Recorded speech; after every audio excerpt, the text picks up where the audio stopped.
No mundo que oferece 1 milhão de possibilidades, já parou para pensar por que tanta gente se sente esgotada, paralisada?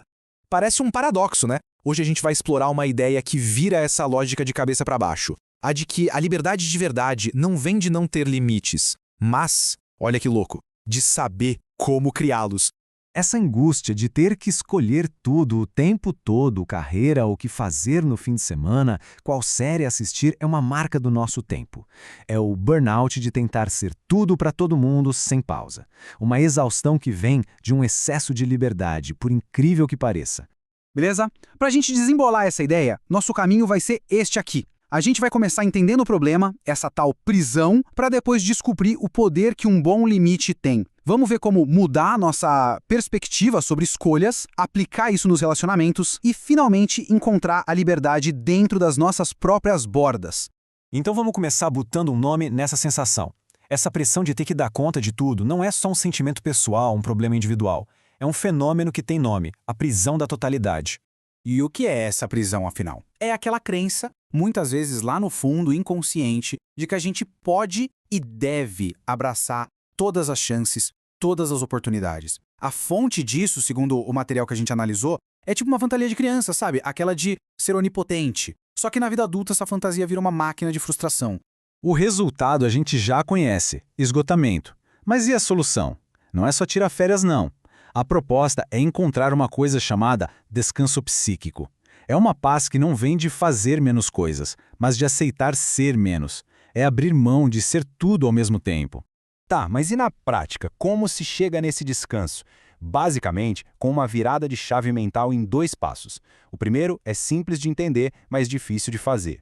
Aceitar que não dá para ser ou ter tudo. E o segundo, que é a grande sacada, é justamente o não que a gente diz para as outras coisas que dá valor, peso e realidade para aquilo que a gente escolheu. E isso leva a gente direto para o coração da nossa conversa de hoje. O valor absurdo que um limite pode ter. A ideia de que menos, na verdade, é muito mais significativo. Porque, pensa só, sem limites, o que acontece com o desejo? Ele vira o que se chama de carência difusa. É como estar com fome num supermercado gigantesco, com todas as comidas do mundo, mas sem saber o que se quer. O desejo por tudo acaba virando desejo por nada. Não tem foco, não tem satisfação. E essa frase resume tudo de forma brilhante. É forte, né? Ela escancara o paradoxo. A gente acha que a liberdade total é o máximo, mas na verdade ela pode esvaziar o sentido de qualquer escolha que a gente faça.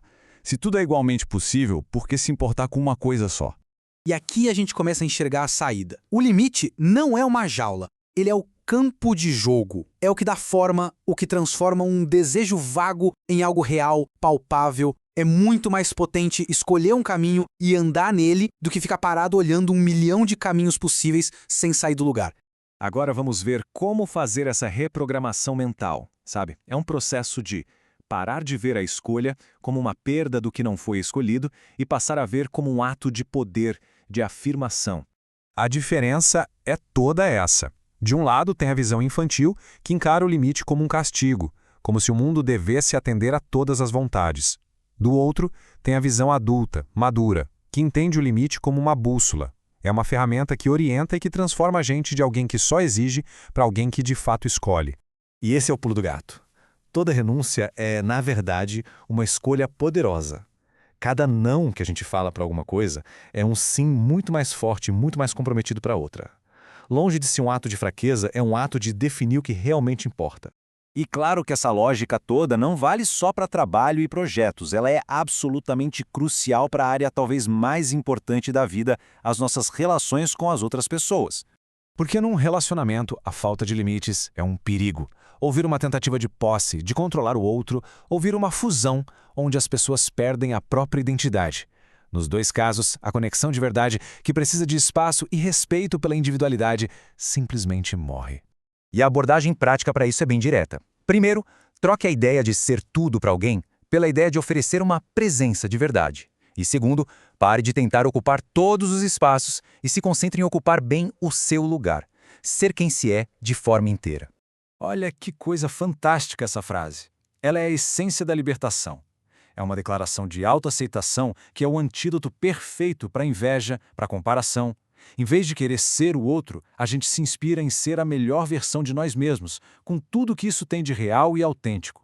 Bom, e para fechar o nosso raciocínio, vamos juntar todas as peças desse quebra-cabeça e ver a imagem poderosa que ele forma. Então, o que a gente viu aqui, que os limites nos protegem do esgotamento, nos dão aquele descanso psíquico, eles dão valor e direção para o nosso desejo, eles dão poder para as nossas escolhas e, finalmente, eles permitem que a gente se conecte de verdade com as outras pessoas. No fim das contas, limites não nos prendem, eles nos definem. A melhor metáfora para isso tudo talvez seja a de uma tela em branco. Imagina a vida assim. Enquanto a gente não aceita as bordas da tela, o quadro, a gente fica paralisado, sem saber por onde começar.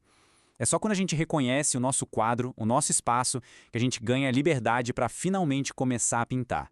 E a gente encerra com essa provocação, uma pergunta para levar para a vida. Pensando em tudo isso, qual é o não que precisa ser dito agora, hoje, para dar mais força, mais valor e mais verdade para o seu sim? A resposta para essa pergunta pode muito bem ser o começo da sua liberdade mais autêntica.